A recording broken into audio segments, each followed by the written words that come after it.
Deputada, a senhora pode continuar a fala, não tem mais nenhum deputado inscrito. A senhora tem mais 10 minutos. Pois não. Então, retomando, eu queria conversar um pouquinho sobre o que está acontecendo no âmbito nacional. Tá? Então, eu vou voltar lá para abril de 2019, quando os apoiadores do presidente, inclusive alguns parlamentares, começaram a convocar manifestações de apoio ao governo. Todos lembram muito bem que foi justamente neste momento que, além de ser perseguida pela esquerda, eu passei a ser perseguida pela direita, porque eu me manifestei nas minhas redes sociais no sentido de que essas manifestações para o governo não faziam nenhum sentido, porque um governo tem que trabalhar pela estabilidade, pela tranquilidade, né? E não gerar situações que poderiam, de alguma forma, desaguar em conflitos. Lembro de ter ligado para parlamentares e criaram, naquele momento, gente, havia 3 meses de governo, né?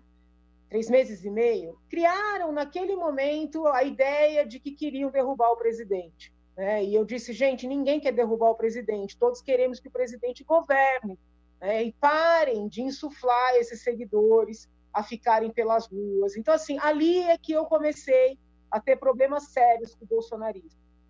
E não falo isso para vitimizar, falo isso para resgatar a história. Pois bem, ninguém ouviu, né?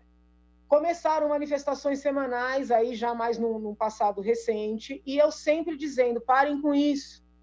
Lembro já nesse momento de plenário virtual, de eu aconselhar a voltarem atrás com essas manifestações, a pararem com os cartazes para fechar o Supremo, parar o Congresso, fechar o Congresso.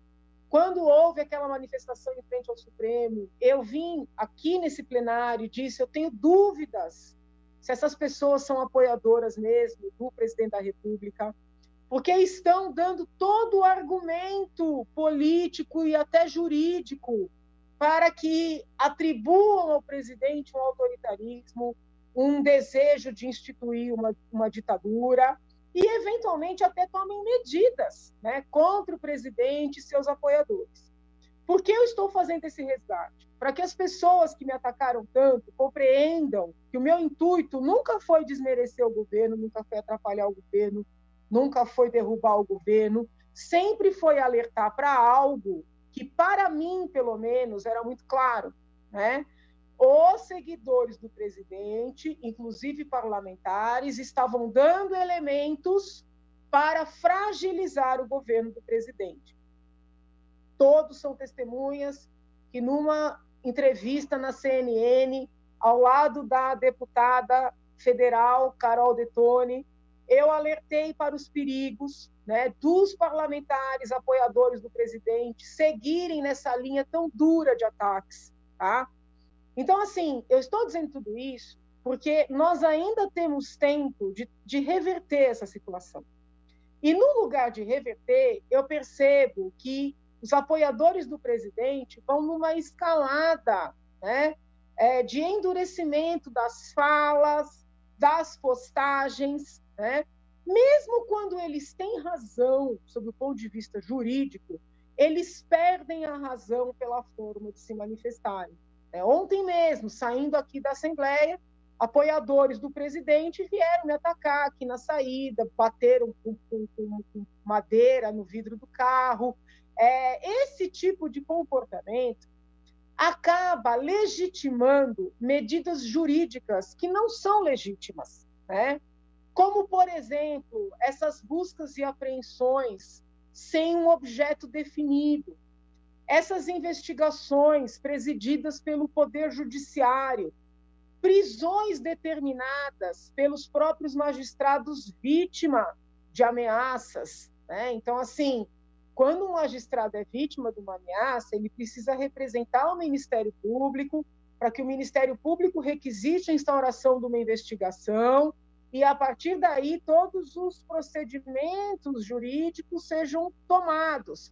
Mas o comportamento dos seguidores do presidente, que é um comportamento, né, no mínimo inadequado, ele acaba legitimando medidas jurídico-penais insustentáveis num Estado democrático de direito, né? Eu poderia vir aqui e falar assim, mas quando um ativista do MST falou, né, em derramamento de sangue, em invasões, na presença de quadros significativos do PT e da própria presidente da República, não aconteceu nada. Eu poderia vir aqui e dizer, mas quando deputados do PT aqui da Assembleia, em atos contra a reforma da Previdência, instigar a população para ir às portas dos deputados, segui-los pelas ruas, constrangê-los, esse foi o verbo utilizado, para que eles votassem contra a reforma, não aconteceu nada. Eu poderia vir aqui dizer, mas quando, na reforma da Previdência, invadiram esta casa e quebraram próprios públicos, né? Ou mesmo lá no âmbito federal, né? Invasões, depredações, xingamentos, ameaças, não aconteceu nada. Eu poderia simplesmente dizer, quando da prisão do ex-presidente Lula, foram manifestantes ao prédio da ministra Carmen Lúcia, jogaram tinta, fizeram ameaças, né? Figuras clássicas do Partido dos Trabalhadores, desmereceram os senhores ministros. O próprio ministro Joaquim Barbosa foi vítima de um racismo desprezível. Não aconteceu nada, né? Eu poderia me apegar a isso para simplesmente ficar nesse discurso. Quando é a esquerda, tudo bem, quando é a direita, aí não pode. Mas eu não vou fazer esse discurso. Eu não vou fazer esse discurso. Eu vou seguir fazendo as críticas de cunho técnico a esses inquéritos que tramitam no Supremo Tribunal Federal, porque eles me parecem juridicamente sustentáveis, né? Mas eu vou também, né, sob um aspecto, vamos dizer assim, político-sociológico, alertar aquelas pessoas que querem ainda que o governo do Jair Bolsonaro dê certo, que elas procurem mudar o comportamento, né? Vejam, senhores, eu acho que com formação jurídica, eu sou a única parlamentar que ainda está fazendo alguma ponderação, que ainda está fazendo alguma defesa, né? Professor universitário, eu acho que eu sou a única mesmo, desse governo, que ainda está parando para ponderar, né, se tem crime no vídeo, se teve crime na fala, se tem crime de responsabilidade, e ainda assim eu venho sendo diuturnamente atacada por aqueles que se dizem defensores do presidente. Eu pergunto aos senhores, tem alguma lógica nisso? Né? Tem alguma lógica nos apoiadores do presidente que estão vendo a crise institucional em que nós estamos mergulhados, seguirem ameaçando os ministros do Supremo, seguirem agredindo, ainda que verbalmente, os ministros do Supremo? Tem lógica nisso? Não tem lógica.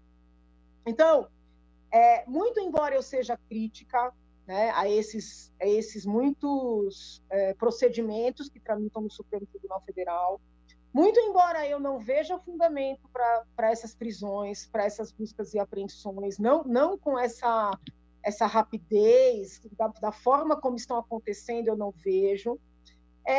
Muito embora eu não deixe de apontar que existem diferenças mesmo no trato dispensado à esquerda e à direita, tanto por parte dos poderes constituídos como por parte da imprensa, eu também, né, porque eu quero que dê certo, eu não vou me calar, né, diante do absurdo do comportamento dos apoiadores do presidente. Então, me parece que eu ajudo muito mais o meu país, né, falando que eles precisam mudar esse comportamento do que passando a mão na cabeça deles e dizendo, olha, liberdade de manifestação. Tá? Muitas das frases que vêm sendo pensadas são liberdade de manifestação? São, mas muitas não são. Né? E o que acaba caracterizando o bolsonarismo são aquelas frases agressivas. Então, já é hora de fazer uma autoanálise, uma autocrítica e mudar.